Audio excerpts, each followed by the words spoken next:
این آستان چو باغ جنان پایدار باد، چون مهتاب در فلکش بر مدار باد. چون کو سرفراشته در روزگار باد، چون فرش بر ثبات خود امیدوار باد. تا ابر و باد و دور قمر گرم کار باد، دارالعلوم عالی دارالقرار باد. دارالعلوم عالی دارالقرار باد. بسم الله الرحمن الرحیم. الحمد لله رب العالمین و صلی الله تعالی علی خیر خلقه محمد و علی آله و صحبه اجمعین. در مورد صفات ذاتی خداوند تبارک و تعالی که سمع و بصر و همچنین کلام و صفت تکوین می باشه، امروز انشاءالله میخواهیم بحث پیرامون او داشته باشیم از نظر عقیده اهل سنت و الجماعت رحمهم الله. همونطوری که خداوند متعال و ما و شما قوت را عطا فرموده، سامعه و قوت بینایی که یک کمالیه در ما و شما، به اساس تعلق گرفتن قوت بینایی به همون شیئی که میخوایم او را ببینیم. هنگامی که همین قوت به یک چیز تعلق بگیره، چشمها رو باز بکنیم و به یک چیز بنگریم و چشم خود به طرف او میلان بدیم، این قوت تعلق گرفت به همون مرئی، به همون شیئی که میخوایم او را ببینیم.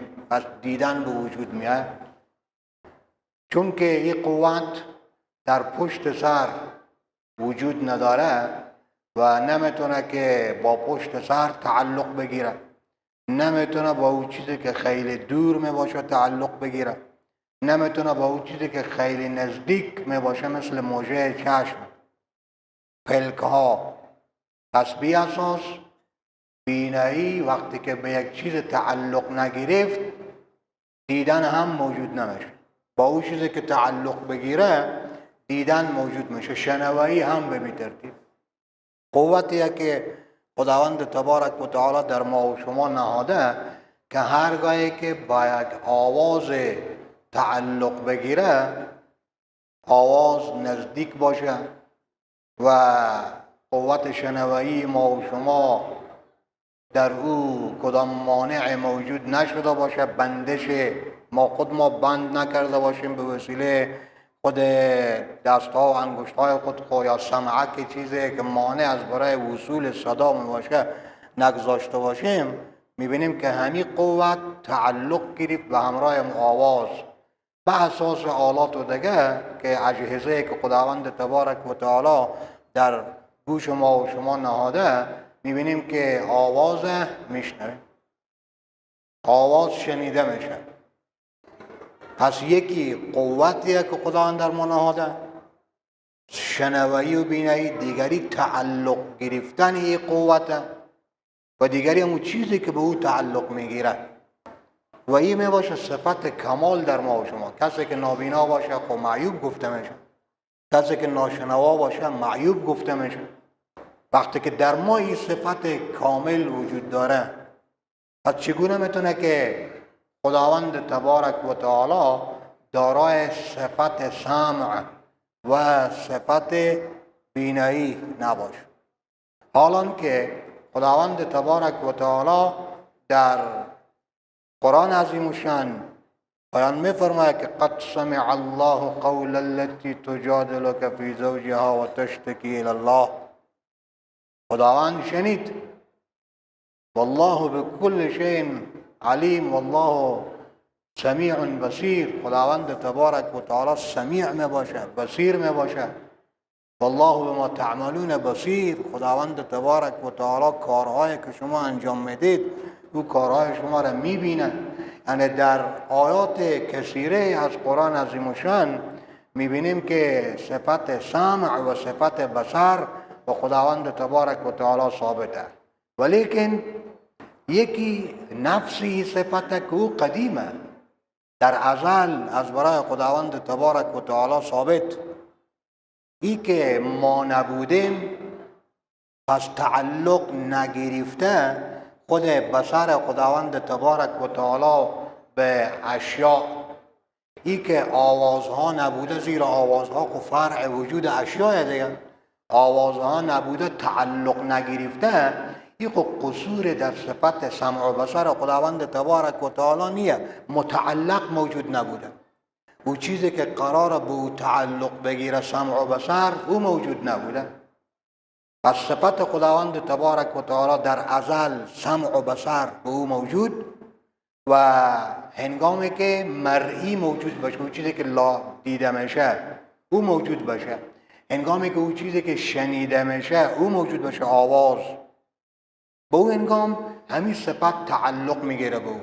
پس تعلقی صفت به همون شیء حادث، مثلی که آوازها حادث و نوپیدایه و مرئیات حادث و نوپیدای، همگی جهان حادث و نوپیدا، این دو چیز حادث، اما صفت پروردگار او قدیم.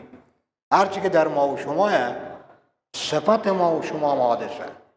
هنگامی که ما و شما خداوند تبارک و تعالی موجود نکنه، تا به او وقت قوت شنوایی، قوت بینایی موجود نیره. ما را که موجود کرد خداوند تبارک و تعالی صفت سامعه و باصره، بینایی و شنوایی هم به ما داد و تعلق هم حادثه. همون چیزی که ما ببینیم و میشنیم او هم حادث. پس همگی در ما و شما حادث، خود ما و شما حادث، صفات ما و شما حادث، لیکن صفت سمع و بصر و اراده و قدرت و ذاتیات دیگه خداوند تبارک و تعالی، یعنی صفتهای ذاتی دیگه خداوند تبارک و تعالی، اینا همگی قدیم. او چیزی که حادث میباشه تعلق حادث میباشه. از حدوث تعلق حدوث صفت لازم نیه. طور مثال یک نظیر پیش بکنیم، کسی که خواب باشه او قوت شنوی او هم هست در او، قوت بینایی هست در او، لیکن چون تعلق نمیگیره به می وقت به یک چیز، بالکل چشما قربره فعلا بسته میکنیم، پس این چیزی که به پیش روی ما قرار داره با ای که قوت بینایی در ما هست، ولیکن چون تعلق نمیده به قوت به همون شیئی که باید دیده باشه، پس نمیبینیم. جناب حضرت خواجه عبدالله انصاری رحمه الله میفرماید که در خداوند تبارک و تعالی هم حیات است، در ما هم حیاته، در ما هم قدرت است، در خداوند متعال هم قدرته، در ما هم اراده و سمع و بصر می باشه و در خداوند تبارک و تعالی هم اراده و سمع و بصر می باشه، لیکن بالکل قابل مقایسه نیه. زمین تا آسمان فرق داره، هم نامی هسته و ما و شما هم سمع سین و میم و عین، با خدا هم سین و میم و عین یعنی سمع، بصر در ما هم در خدا هم، حیات در ما هم در خدا هم، اراده در ما هم در خداوند تبارک و تعالی هم، لیکن همی همنامی جناب حضرت خواجه انصار میفرماید که همسانی و همخانی بالکل نداره، که چون که همنام شد پس ای بیا همسان بشه. اسم این نفر هم محمده، اسم پیغمبر خدا علیه السلام هم محمده، ولی زمین تا آسمان فرق داره، این محمد با او محمد.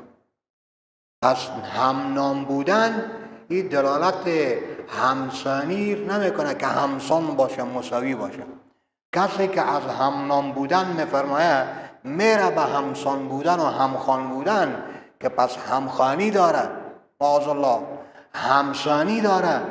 بنده در صفات خود با خدا میفرماید که راه گمراهانه، راه طاغین و باغی ها می باشه، بالکل این چیز گفته نمیشه. از این جهت حضرات علماء کرام اهل عقاید جناب حضرت امام اعظم رحمه الله در این کتابی که منسوب به ایشان می باشه فقه اکبر بیان میفرماید که له سمع لا که سمعنا، خداوند صفت سمع داره، لیکن نه به مثل سمع ما و شما. له بصرون تا که بصرنا، صفت بصر و بینایی در خدا هست، لیکن نه به مثل خود قوت بینایی ما و شما. از برای ما حیات هست، برای خداوند تبارک و تعالی هم حیات نباشه، لیکن حیات ما و حیات خدا زمین تا آسمان فرق داره. امام حاج عبدالله انصاری رحمه الله میفرماید حیات ما و شما بستگی به نان و غذا و آب داره. نوشیدنی و خوراکی نباشه از بین میریم، تلف میشه. هر چی که حیات خداوند تبارک و تعالی او طور نیه، او قائم به ذاتیه و مقوم و برپادارنده امور دیگران می باشد. اراده خدا تا اراده ما خیلی فرق داره. پس سمع و بصر خداوند تبارک و تعالی به نام مثل سمع و بصر ما و شما، یعنی نام از او میتونه، لیکن خیلی فرق داره. حالا همین دو صفت صفت ذاتی خداه، یعنی ذات خدا تقاضای ثبوت همین دو صفت میکنه در خود. عقل ما و شما هم همین چیز بیان میکنه که حتما باید در خداوند تبارک و تعالی این دو صفت موجود باشه. چرا؟ به خاطری که اگر این دو صفت سمع و بصر در خداوند تبارک و تعالی نباشه بالفرض، پس چگونه میشه که خداوند باز سمع و بصر به ما و شما بده؟ در خود او نباشه باز به ما و شما سمع و بصر بده. نور در خورشید نباشه او باز ضیا و نورانیت و روشنی بده به زمین. این چگونه میشه؟ وقت نور میده خورشید به زمین که همین نور در او موجود باشه، از او باز یک تابش در خود زمین به وجود بیاد، یک ضوء و نورانیت در زمین به وجود بیاد. یک دومی که اگر در ما و شما صفت سمع و بصر باشه که هست، در خداوند تبارک و تعالی نباشه، برتری مخلوق از خالق میاد. یعنی یک کمال به بنده شد موجود که او کمال در خدا نیست. حالان که خداییت تقاضا میکنه که تمام کمالات در او ذات موجود باشه و هیچ عیب و نقص در خدا موجود نباشه. به همین ترتیب اگر این دو صفت نباشه، صفتهای ذاتی خود ما پیشتر بیان کرده بودیم که همونطور صفتهایی که اگر او نباشه ضد او باید باشه. ضد او خو قبیحه، ضد او خو عیبه. ضد بصر عمای نابینایی عیبه، ضد شنوایی و سمع میباشه کر بودن، کت بودن، این عیبه. خداوند تبارک و تعالی منزه و مقدس از تمام عیوبات.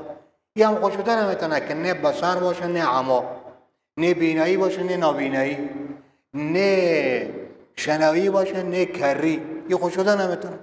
پس وقتی که این طرف عیبه، نابینایی و کری عیبه، پس معلوم میشه که اون طرف کمال و خداوند تبارک و تعالی جامع تمام صفات کمال. از این جهت پس این دو صفت در خداوند تبارک و تعالی موجود می باشه. هرچه که صفت کلام خداوند تبارک و تعالی، در این مورد هم پیش از این که به اصل مطلب بپردازیم، اول به خود ما و شما یک نظر بیافکنیم. ما و شما همین صفت کلام در ما و شما است، یعنی قوت گویایی ناطقه. این قوت خداوند در ما و شما نهاده که به اساس همین قوت میتونیم که چی بکنیم؟ اظهار ما فی الضمیر. از این چی فهمیده شد؟ که اول به دل ما و شما یک چیز میگرده دیگه، که یک چیز خود تیار میکنیم. انی زورت فی نفسی مقالتا، عمر فاروق رضی الله عنه میفرماید من خود یک چیز تیار کردم تا ای که همون را به محضر خود مردم برسانم. گفتار هم همین چیز میگم. گویایی یعنی چه؟ گفتار یعنی چه؟ عبارت از همونطور جملات و کلام و کلمات مرتبه با هم دیگر که همون چیزی که به دل ما هست همون را به مخاطب بیان میکنیم و به مخاطب او را اظهار میکنیم. پس معلوم شد که در ما و شما دو قسم کلامه. یک کلام نفسی، کلام قلبی، که به قلب ما و شما هست و به قلب ما و شما خطور میکنه.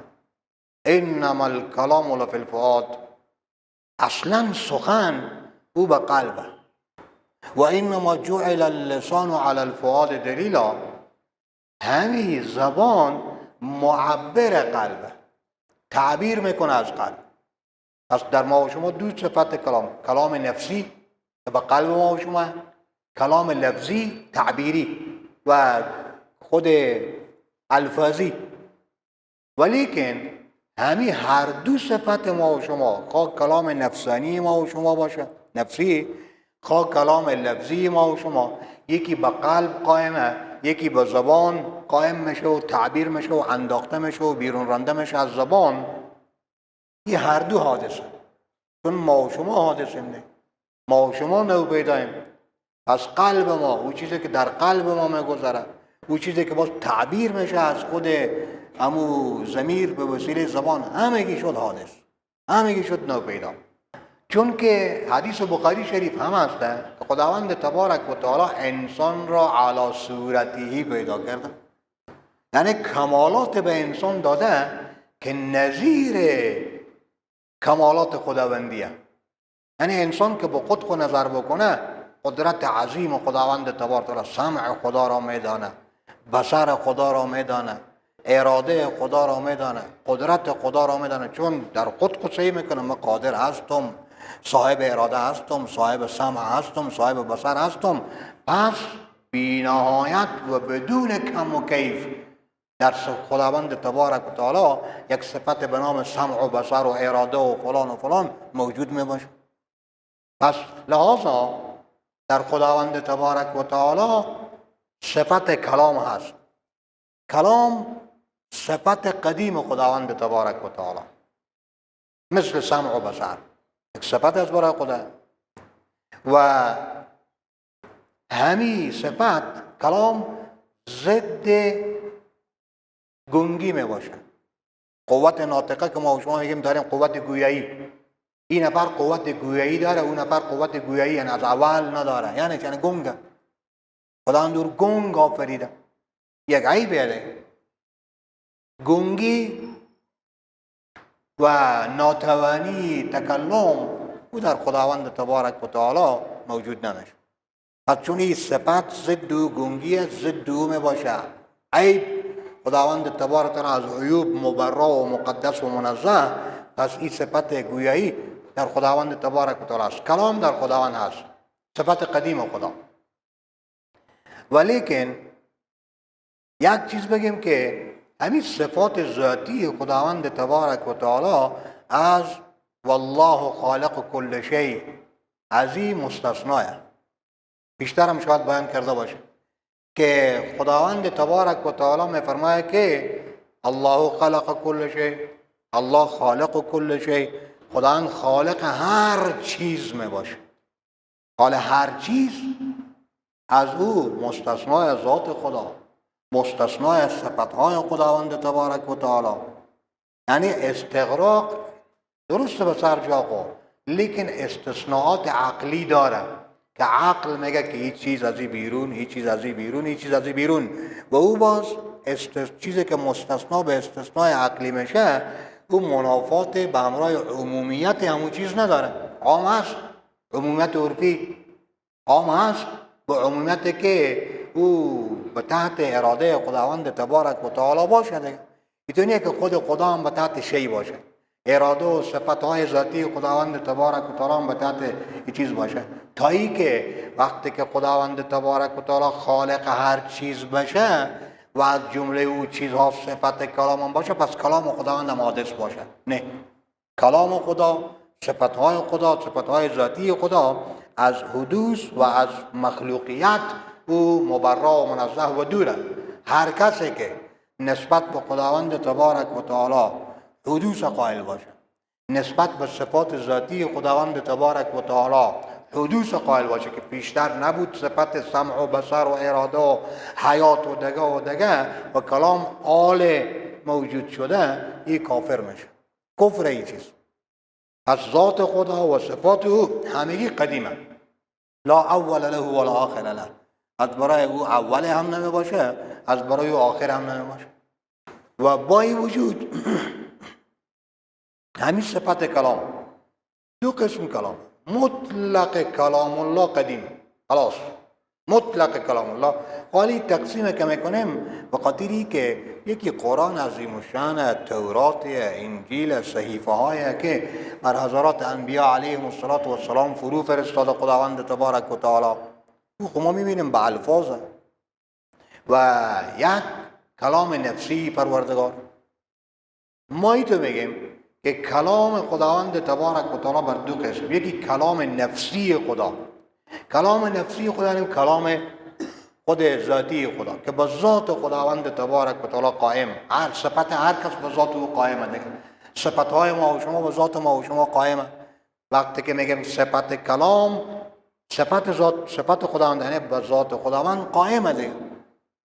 خداوند قدیمه، پس این صفت هم قدیم، از این تعبیر میشه به کلام نفسی، یعنی هر کس که بوده یا نبوده همین ذات خدا و همون صفات موجود قبل از هر چیز، قبل از همگی وجود عالم این صفت در خداوند موجود.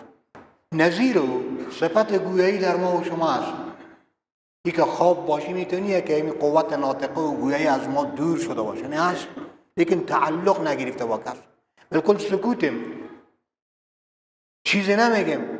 میتونیه که قوت از ما و شما دور باشه، نه قوت در ما هست، اما هرگاهی که مخاطب دمساز موجود باشه باز اون یه گویندگی و همچنین نطق و یه چیزا به وجود میاد. پس تعلقات فرق میکنه هرگاهی که اون متعلق موجود باشه. لحاظا صفت کلام نفسی صفت قدیم خدا بسیط یعنی هیچ تجزیه و تقسیم در از او موجود نیست، بسیطه، واحد. این تو تغییر خود جزئی و لونی و فلان نیست، تلونها بعداً باز موجود میشه.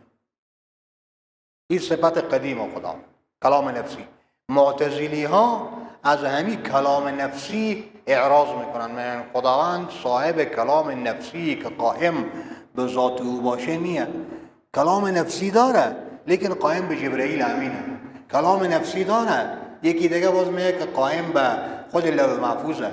کلام نفسی داره لیکن قائم به فلانه. هیچ تو میشه که کلام نفسی صفت خدا باشه لیکن قائم به یک کس باشه. ما پیشتر بیان کردیم که صفت یک شی قائم به خود همون شی باشه، نه که قائم به دیگری باشه. پس این گفته معتزلی ها از عقل به دور می باشه که کلام نفسی خدا قائم به دیگر کس، چون دیگر کس حادث پس کلام نفسی خداوند تبارک تعالی حادث. نه، کلام نفسی خدا قائم به ذات خدا، ذات خدا قدیم، پس کلام نفسی او هم قدیم. و این امر و نهی و اخباره که خداوند بیان میفرماید از قصص و امثال و وعد و وعید چگونه؟ اقیموا الصلاة، آتوا الزکات، اینا خو امر و نهی که هسته، این امر و نهی خو اعمال با ما و شما بیان میفرماید که نماز بخوانید، روزه بگیرید، طاعت بکنید و به طرف معصیت ها نرید. و وعد و وعید که میده ان الذین آمنوا و عملوا الصالحات ان الذین کفروا، اینا همه اینا وعد و وعید که میده. اینا چگونه؟ حضرات علما رحمهم الله ماتریدیه میفرماید که همین کلام نفسی خداوند بسیط، هیچ تجزیه در نفسی صفت موجود نیست. ها به اعتبار تعلقات مختلفه لونهای مختلف به اون نمودار میشه. یعنی از او تعبیر میکنیم به امر، از او تعبیر میکنیم به نهی، از او تعبیر میکنیم به فلان، از او تعبیر میکنیم به فلان. یعنی چی؟ یعنی هر وقتی که همین کلام خداوند تبارک و تعالی تعلق بگیره به امور که انجام دادنیه بر سبیل الزام، بر سبیل قطعیت، پس همین کلام میشه امر. کلام همون کلام، لیکن لون چی بخو گرفت؟ لون و رنگ خود تعلق به یک چیزی که او باید حتما انجام باشه. پس هرگاهی که به یک چیز انجام شدنی حتمی تعلق بگیره دستور، او دستور میشه امر. هرگاهی که همین کلام تعلق بگیره به یک چیزی که نباید باشه، یعنی خداوند در مورد از او همینطور حکم میکنه که این چیز نباید باشه، پس او میشه نهی. پس امر و نهی و اخبارات و فلان اینا همگی نتیجه تعلقهای مختلف و گوناگونه. مثلی که صفت تکوین این تعلقات مختلف داره به اشیا.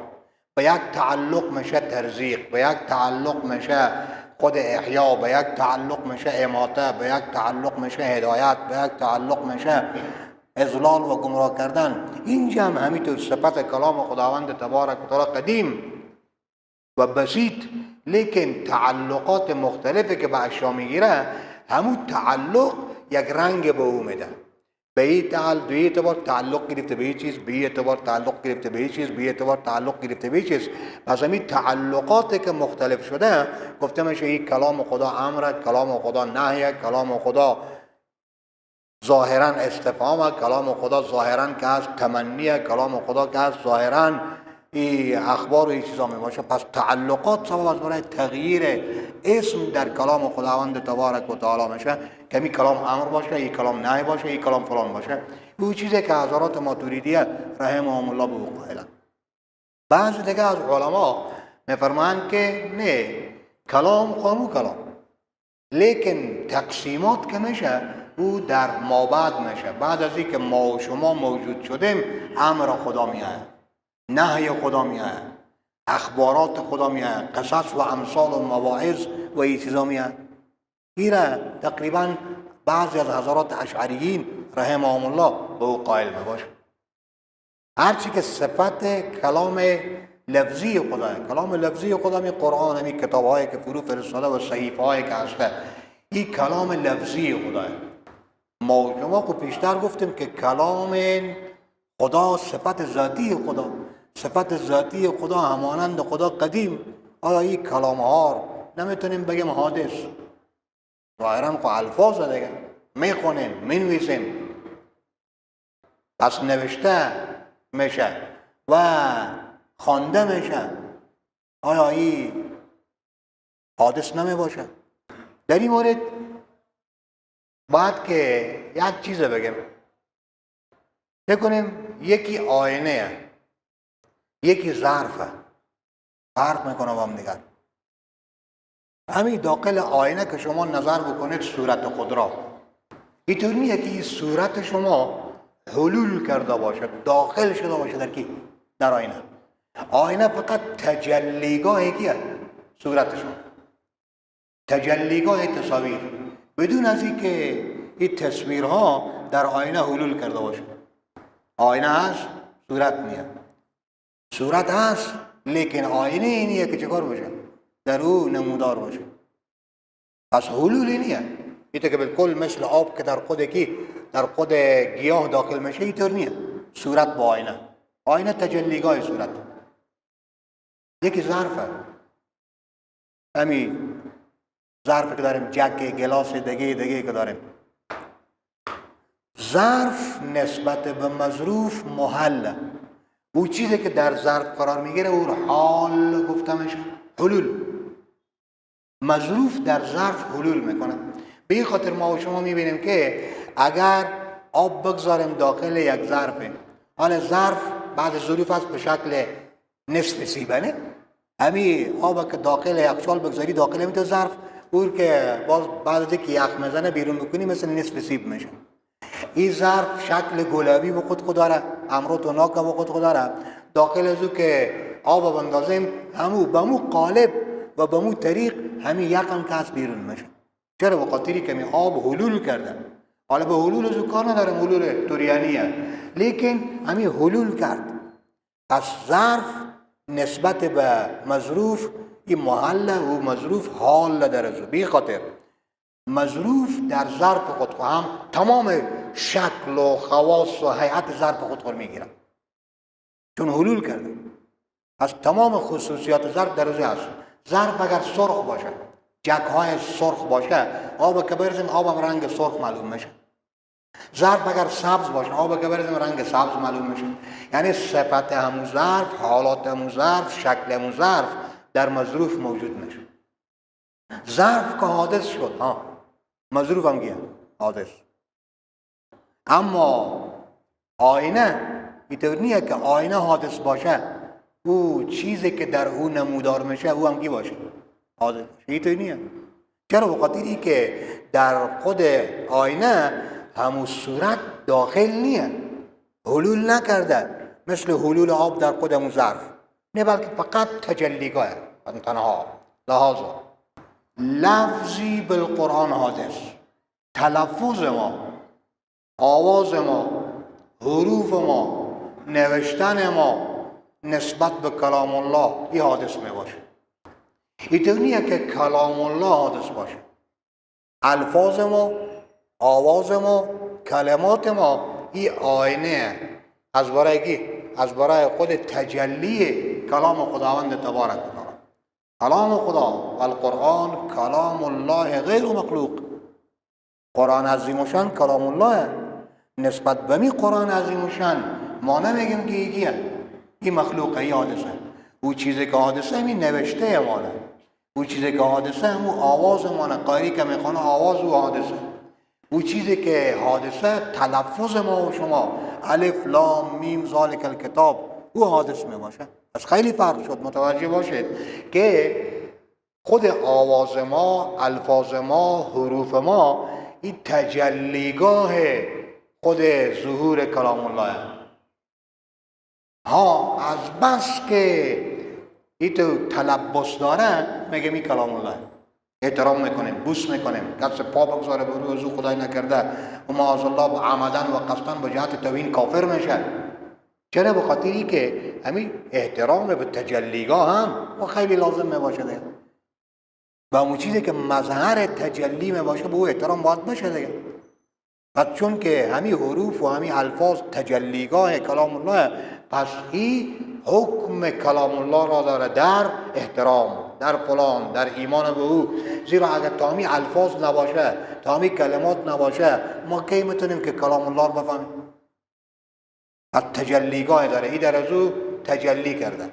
از این جهت گفته میشه که قرآن کلام الله، کلام خدا، مکتوب فی المصاحف، مقرون به السنتنا. لیکن همین چیزی که قرائت میشه به زبان ما، همون گفتیم آواز، همون الفاظ، همون نوشتار در مصاحف، او میباشه حادث. دنیه که کلام الله حادث باشه. انشاءالله بلکه فرق گرفته باشد بخیر. این فرق بسیار دقیقیه. بعضی نفرها همین فرق نکرده، میگه البته این قرآن عظیم شان حادثه. نه، قرآن عظیم شان کلام الله، کلام الله چطور میتونه حادث باشه؟ چگونه میتونه حادث باشه؟ تجلیگاه از او حادثه. لیکن بازم احتراما به می تجلیگاه از او هم اطلاق حادث نمیکنیم تا اینکه ذهن نره. ما و شما میفهمیم، یک کسی دیگه خونه میفهمه. او اگر بگیم کلام الله همین قرآن حادثه، گمان میکنه که میره او به طرف کی کلام الله، میگه کلام الله حادثه، حالا که کلام الله قدیم، قرآن هم کلام الله غیر مخلوق. و من قال بانه مخلوق فقط کفر. کسی که کلام الله را حادث بدانه، نوپیدا بدانه، خیلی بیمانه که در ازل کلام الله نبود، بعدا موجود شد. پس این عیب با خداوند تبارک و تعالی ثابت میکنه. کسی که عیب با خداوند ثابت بکنه او میشه کافر، و او میباشه کافر. انشاءالله بلکه فرق گرفته باشه. خیلی دقیق بود فرق. و یکی دیگه میباشه صفت تکوین. در نزد ماتوریدیه تکوین این صفت ذاتی خداه. تکوین یعنی تخلیق، از او به فعل، تخلیق، تکوین به این چیزا تعبیر میشه. در نزد اشعری ها تکوین صفت فعلی خدای حادثه، و در نزد ماتوریدی ها تکوین صفت قدیم خدای. یعنی چی؟ یک صفتی در خداوند تبارک و تعالی که به هر چیز تعلق میگیره، به هر چیز تعلق میگیره، همه جانبه. به اعتبار تعلقات باز اسمهای مختلفه به می خود تعلقات داده میشه. تخلیق یعنی چی؟ تکوین یعنی کون بخشیدن، وجود بخشیدن به اشیا. وجود یک امر عمومیه دیگه، نه؟ وجود چی میبخشه؟ وجود چی میبخشه؟ همون متعلق همون چی او متعلق زویه. به چی وجود میبخشه؟ گاهی اوقات به رزق وجود میبخشه، پس این میشه ترزیق. گاهی اوقات به حیات وجود میبخشه، حیات ما و شما، این میشه کی؟ تخلیق، ایجاد. گاهی اوقات به خود مثلا غنا وجود میبخشه، میشه اغنا. گاهی اوقات به خود فقر وجود میبخشه، پس میشه فقیر کردن. گاهی اوقات به هدایت وجود میبخشه، گاهی اوقات به ضلالت وجود میبخشه، میشه اضلال. پس همه یعنی صفات فعلی خداوند تبارک و تعالی برمیگرده مرجع از او یک صفته که صفت تکوین میباشه. خود صفت تکوین، صفت تخلیق، این صفت ذاتی خداوند تبارک و تعالی و قدیم، او متعلقات او چیزی که می تخلیق به او تعلق میگیره، تعلق خصوصی میگیره و به اعتبار می تعلق خصوصی اسم او فرق میکنه، او باز میباشه صفت فعلی خداوند تبارک و تعالی. او میباشه حادث. همین ترزیق میباشه حادث، همین اضلال گمراه کردن میباشه حادث، هدایت کردن میباشه حادث و فقیر کردن میباشه حادث، غنی کردن میباشه حادث و به می ترتیب عزت بخشیدن میباشه حادث، ذلت بخشیدن میباشه حادث، امیر کردن میباشه حادث، اسیر کردن میباشه حادث. لیکن از این لازم نمیشه که صفت تخلیق و صفت تکوین یادت باشه، نه، اینا همه برمیگرده به او. پس این شاخه ها داره، تعلقات داره. تعلق هم حادث، و چیزی که به او تعلق میگیره او هم حادث، لیکن خود صفت میباشه قدیم. این چیزی که حضرات ماتریدیه رحمهم الله میفرماید در همین صفات ذاتی فرق که هست نسبت به تکوین. مثلا در ما بین اشعری و ماتریدی دیگه تو فرق ندارن. او میگه این صفت فعلی خدا، ما میگیم نه صفت ذاتی خدا. او میگه که تکوین و مکون همه یک چیزه، ما میگیم نه، تکوین تا مکون فرق داره. تکوین صفته، مکون همون چیزی که از اثر همین صفته. اشتباه میشه که صفت و اثر صفت با هم دیگر یکسان باشه، خوش شده نمیتونه. مکون آن نو پیدا شد، تکوین و تخلیق که او صفت خدا او از قدیم بوده. در مورد صفت مثلا کلام خدا، آیا کلام قدیم خدا شنیده میشه یا ای که شنیده نمیشه؟ حضرات اشعریین میفرماید که صفت قدیم خدا شنیده میشه، همونطوری که خدا میدانه. ما میگیم نه، صفت قدیم خدا خود از او به ذات خود، همین خود صفت شنیده نمیشه. آینه میگه بیشتر برمیگردن که همین آینه تجلیگاه موگی باشه، همون صفت باشه. این آینه چیه؟ الفاظ ما و شما. این آینه چیه؟ حروف ما و شما. این آینه چیه؟ آواز ما و شما. این تجلیگاه و مظهر خود صفت کلام خداوند تبارک تعالی. پس مظهر میباشه حادث، اما او چیزی که ظاهر میباشه میشه او میباشه قدیم که اون صفت پروردگار باشه. و صلی الله تعالی علی خیر خلقه محمد و علی آله و صحبه اجمعین. حضرت امام طحاوی رحمه الله در عقیده طحاوی میفرماید لا مشیت للعباد. منظور امام طحاوی از این جمله چیست؟ مشیت و اراده یکی در خداوند تبارک تعالی، یکی در بنده. لا مشیت للعباد یعنی که مشیت الله. لا مشیت للعباد یعنی مشیت و اراده که مستقل باشه از اراده و مشیت خدا. اوتر مشیت از برای عباد نیست که بالکل مستقل باشه خودو. مستقل بیمانه که احتیاج به مشیت خداوند نباشه. اگر الله به چیز اراده کرده چرا راضی نیست؟ لازم میشد گفته شد چرا اراده کرده آن چیزی که راضی نیست. بیشتر درس گذاشته بود دیگه، بیان شده بود که معصیت ها، اظهار معصیت ها، ظهور و خلق معصیت ها این عدل خداه و خلق طاعت ها فضل خداه. خداوند به وسیله تخلیقات میخواه که یک بندر به این بخش، به این درجه قرار بده، یک بندر به این درک قرار بده. او باز برمیگرده بی، پس نسبت به این معصیت ناراضه، با این موجود میکنه عدل خدا. نسبت به طاعت راضیه، اراده میکنه و موجود میکنه و ری فضل خدا. این برمیگرده بی که چرا از این برمیگرده بی که یک مثال بزنیم. مثالیه که اگر شما خادمه های کثیره داشته باشه، غلام های زیاد داشته باشه، به عبارت دیگه غلام های زیاد داشته باشه، یک غلام چی میگه میگه تو سکرتر باش. صحیح شدن. یک غلام چی میگه تو جاروکش باش. یک غلام چی میگه تو به این کار باش. آیا به می غلام ها میتونه که اعتراض باشه که چرا این سکرتر خود کردی چرا مر نکردی؟ خو نمیشده. همگی غلام های خداوند تبارک و تعالی. نمیتونه غلام اعتراض بکنه که چرا مرا به این چیز موظف کردی او را به این چیز موظف کردی. پسی برمیگرده به لحاظا همون چیزی که پیشتر بیان کردیم حضرت قاری طیب صاحب رحمه الله در خود شرح بر عقیده طحاویه میفرمایه که عدل و فضل خدایه. بنده به تمام خود او میباشه به تحت کنترل و اراده خداوند تبارک و تعالی. هر چی که در مورد خدا در مورد بنده خود بخواه او را به این صفت مقرر میکنه، او را به این صفت مقرر میکنه. آهنگر هم مثال میزنن. آهنگر همین آهنه که هست. یک آهنه را چارچوب دروازه مسجد تیار میکنه، آهن دیگر را نعل اسب تیار میکنه. فرق میکنه. پس این اشکال بی معناه. آیا صفات الله عین ذات وی میباشد یا غیر ذاتی؟ اگر عینت چرا اگر نیست چرا؟ بیشتر این مادیس سه بیایی برادر مثل که در درس‌های سابقه نبود. صفات عین ذات هم نمیباشد، عین موصوف.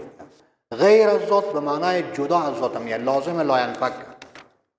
این درس‌ها تیر شده بگیریم همون چی ازور میموری ازور و یا یکی از اون گنجینه که هسته از او باز میتونه جستجو بکنه.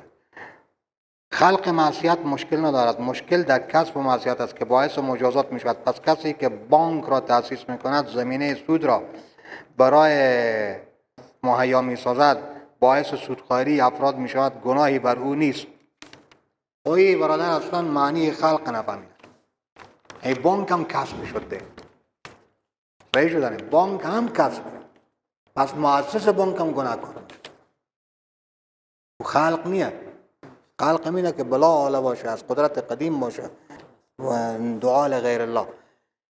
مراد از آیه و نفخت فیه من روحی چیست؟ اصلا سوال ای یک دلیلی از برای ظاهرا دلیل دیگه و دلیل اون که بیت العنکبوت ظاهرا دلیل از برای خود عیسوی ها. خدا فرموده و نفخت فیه من روحی، از روح خود.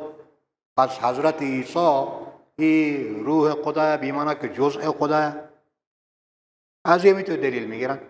او باز همگی رد میشه. در انشالله درس اگر داشته باشیم در رد عقیده عیسیت او هم مستقل بحث مستقل درس میباشه.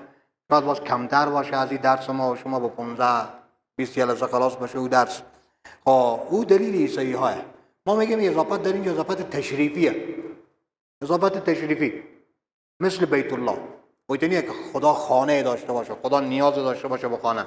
ناقت الله اضافت تشریفیه. گاهی اوقات به خاطر بیان عظمت یک چیز بیشتر بیان کردیم بادیگارد سلطان خوبی از او عزت داره نه. این بادیگارد هم که خود مضاف میکنه با سلطان به خاطر که یک عزت او بیاد. میشناسه که اینا بادیگاردی خیلی بادیگارد سلطانه. پس به اساس اضافت ها گاهی اوقات عظمت ها میاد، گاهی اوقات خباست ها و خصاصت ها میاد. این به او خاطره. و این ندای لغیر الله و فلان از این بالکل ثابت نمیشه. این بزرگ تعلق نداره. در کدام امورات زندگی انسان مجبور است؟ در کدام امورات زندگی انسان مجبور است؟ همانند زن و مرد، روزی و سایر موارد. بکنیم همو صفات ما و شما یکی صفات غیر ارادی داریم، یعنی امور خلقی. خلقیات همگی یا شکل و صورت و هیئت و فلان این هم یک از به اراده خدا ما و شما بزرگ کار نداریم، دخل نداریم که خداوند یکی کوتاه میآفرینه، یکی بلند میآفرینه، یکی جسیم میآفرینه، یکی را زیبا میآفرینه، یکی را قوی میآفرینه، یکی را دارای است. اونا همگی همو خلقیات و هم یک از به اراده خدا فی ای صورت ما شاء رکبک. و همچنین در امور غیر اختیاری دیگه که هست همین چیزایی که بیان کردیم. فرق بین توفیق و خذلان چیست؟ بازم برادر مثل که نبوده. توفیق نسبت به طاعت، یعنی نسبت به طاعت. الحمدلله خدا ما شما توفیق داد به که نماز بخوانیم به جماعت، حضور بیابیم در این درس. این توفیق خداوند به خاطر کار نیک گفته میشه. خذلان یعنی بی‌نصرت گذاشتن. او در مورد کارهای بد. نمیگم خدای توفیق داد که شراب بخوره. نه، توفیق مختص به کارهای نیک. خداوند او خذلان کرد. آیا همه صفات خداوند در وجود انسان هست یا خیر؟ همه خب ما پیشتر به اول بیان کردیم، باز این برادر مثل که نبوده یا متوجه نشده.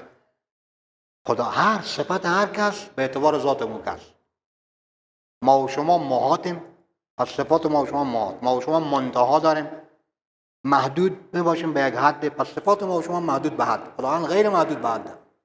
کلام خدا عاری از حروف اصوات است و آیا حضرت جبرئیل کلام خدا را در قالب حروف در می آورد؟ به این دیگه است خالی از حروف اصوات اعمال پیشتر بیان کردیم. این حروف اصوات این را خداوند خلق میکنه که در قالب همین حروف اصوات به جناب مبارک پیغمبر خدا علیه السلام برسان. چرا تکوین را اشعریه صفت فعلی میگویند؟ نظر مبارک از اونا همیه که تکوین صفت فعلیه، یعنی او به خاطر که همین از اون ترزیق و فلان از این چیزا دیده. ترزیق یعنی رزق دادن، او فعلیه، این همون تکوینه.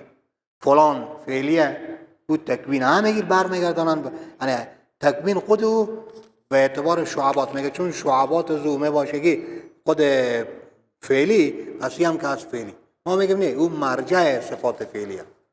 نکاح در 10 محرم درست است؟ بله درست است، بلکه به خاطر رد بر روافض بهتر هم است. برای ضیق صدر چی دعا استفاده شود؟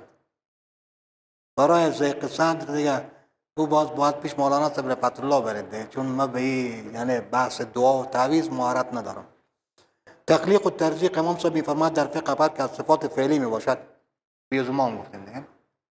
ترزیق و خود نفس همی ایجاد کردن، یعنی همی که موجود میکنه خداوند تعلق میده همی صفت رو به یک چیزه. گاهی اوقات از همی تعلق هم به تخلیق تعبیر میشه. یکی نفس خود صفت تخلیق تکوینه صحیح شد. یکی همون تعلق یک نوع تخلیق خاصه، یک خصوصیت به تخلیق. میگه گاهی اوقات از همین خود تعلق هم به تخلیق تعبیر میشه، ورنه تکوین و تخلیق هر دو و فعل یا هر سه تا یک چیز میباشه. این که از خود تکوین به تخلیق تعبیر شده و تخلیق میگم صفت فعلی خداوند تبارک تعالی به اعتبار همون خود وجوده که به ما و شما میبخشه. همین وجود حیات به ما و شما بخشید، یعنی گفته میشه تخلیق.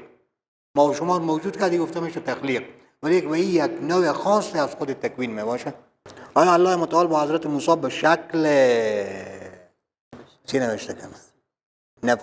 به شکل نفسی تکلم کرده یا لفظی؟ بکنیم کلام ما و شما حادث، کلام خداوند قول صحیح همیه و کلم الله موسی تکلیما. همین تکلیما حضرات علما محدثین مفسرین میفرمایند که تکلیما مفعول مطلقه، یعنی به یک نوع از تکلم که شایسته شأن خدا ما خبر نداریم. فهمیده شد؟ به یک نوع از تکلم که شایسته شأن خدا می باشه. اصلا نمیگیم که با حروف، گرچه اعمال پیشتر بیان کردیم که حضرات اشعریه رحمهم الله میفرماید کلام نفسی و قدیم خدا شنیده میتونه باشه. صحیح شد؟ و ما میگیم که کلام نفسی خدا خود او شنیده نمیشه. مظهر او که آواز می باشه، مظهر او که خود الفاظ می باشه، او چیزا حادث میشه.